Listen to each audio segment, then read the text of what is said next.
Shalom saudaraku, berjumpa kembali dengan channel Rohani Renungan Inspiratif bersama saya Pastor Mario Panto.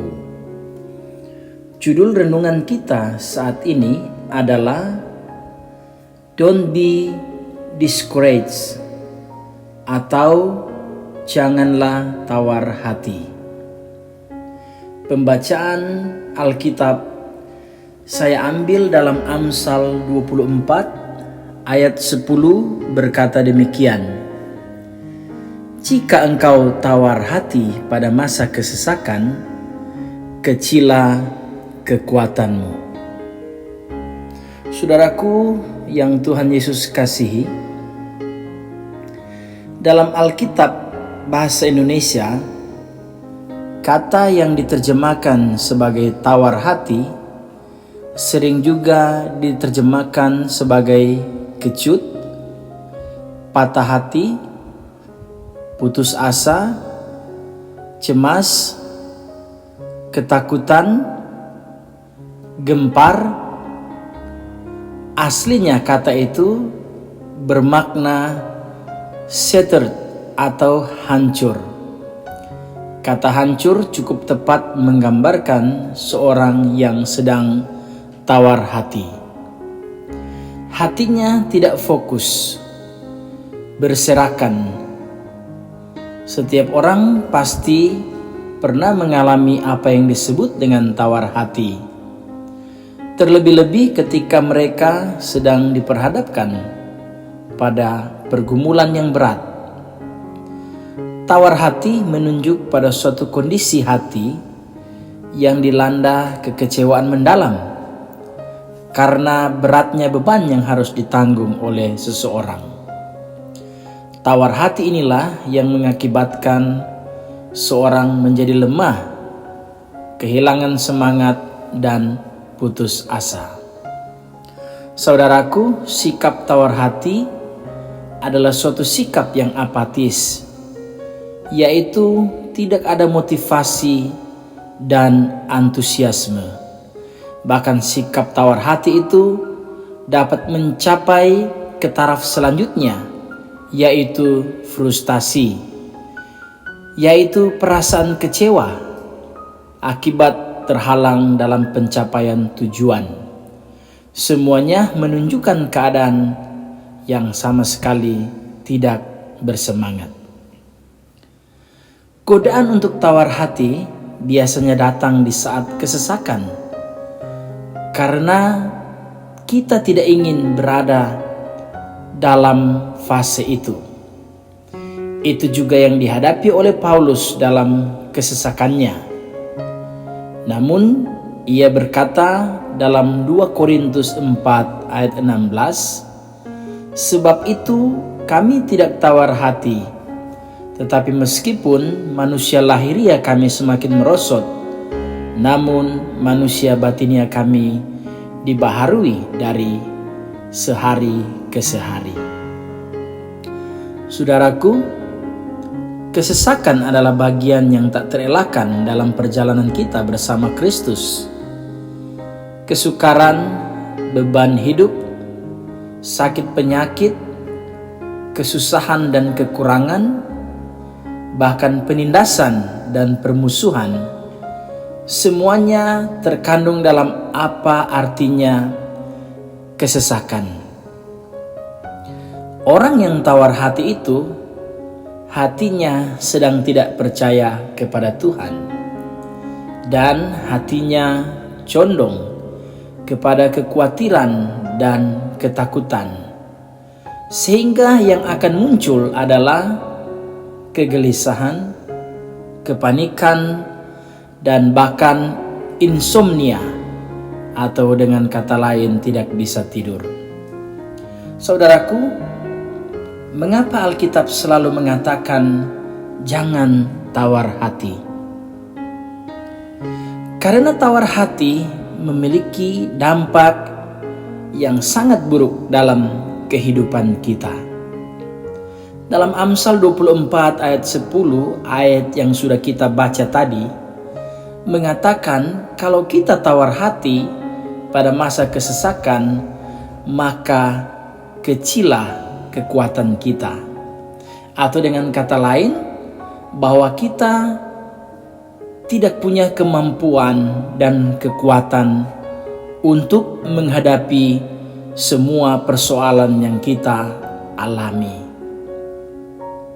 Dampak yang selanjutnya, bahwa tawar hati juga mengakibatkan hilangnya gairah dengan pasangan hidupnya.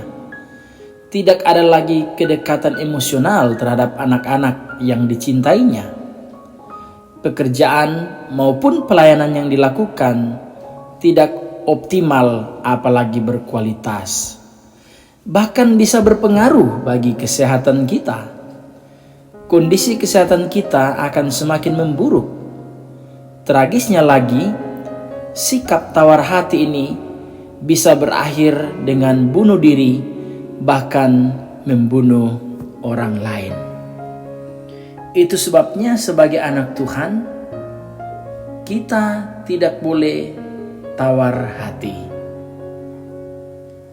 Jaminan-jaminan yang diberikan oleh Tuhan di dalam Alkitab membawa kita semakin kuat dan semakin bersemangat dalam menjalani kehidupan.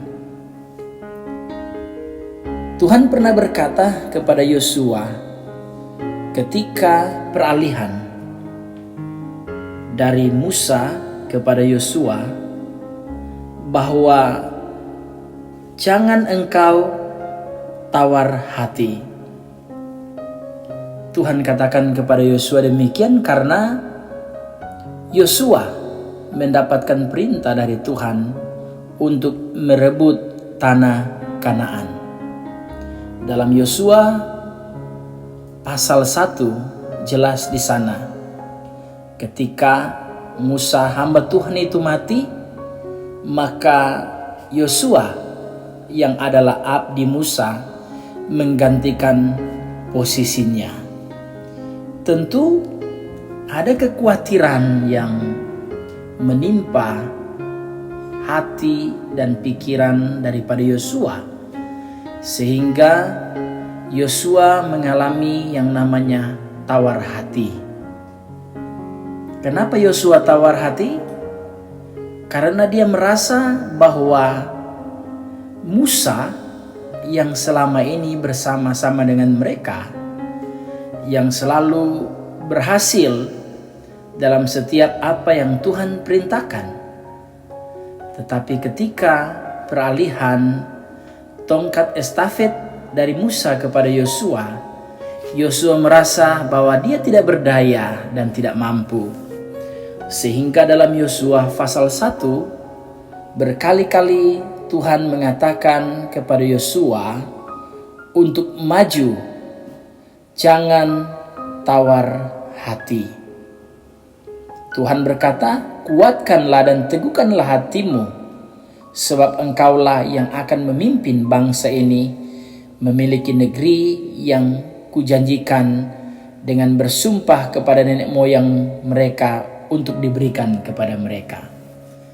Terkadang perasaan kita sama seperti Yosua. Ada keraguan dalam hati, ada tawar hati karena musuh, karena tantangan yang akan kita hadapi di depan adalah musuh dan tantangan yang berat dan besar. Tetapi ketika perkataan Tuhan mempengaruhi keberadaan kehidupan kita dengan berkata, jangan engkau tawar hati, karena Tuhan memberikan jaminan bahwa Dia pasti akan menyertai.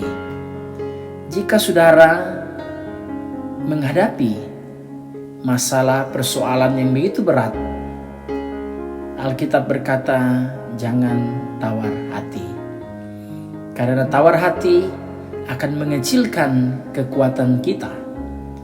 Kalau kekuatan kita telah menjadi kecil, maka dapat dipastikan kita tidak akan memenangkan pertempuran dengan persoalan dan masalah yang kita hadapi. Jadi sebagai anak Tuhan, marilah kita percaya kepada Tuhan dan kita tinggalkan keraguan dalam hati kita. Percayalah bahwa Tuhan pasti akan menyertai kehidupan kita. Demikian renungan singkat kita hari ini. Tuhan memberkati. Mari kita berdoa.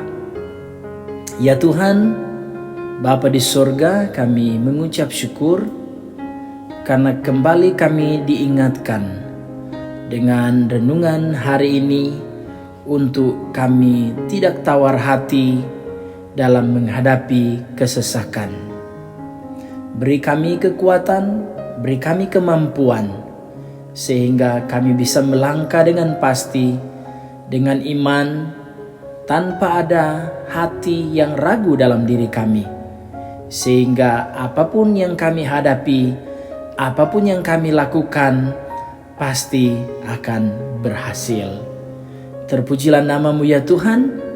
Inilah doa dan ucapan syukur kami naikkan di hadapan hadirat-Mu. Di dalam nama Tuhan Yesus Kristus, kami sudah berdoa dan mengucap syukur. Haleluya. Amin.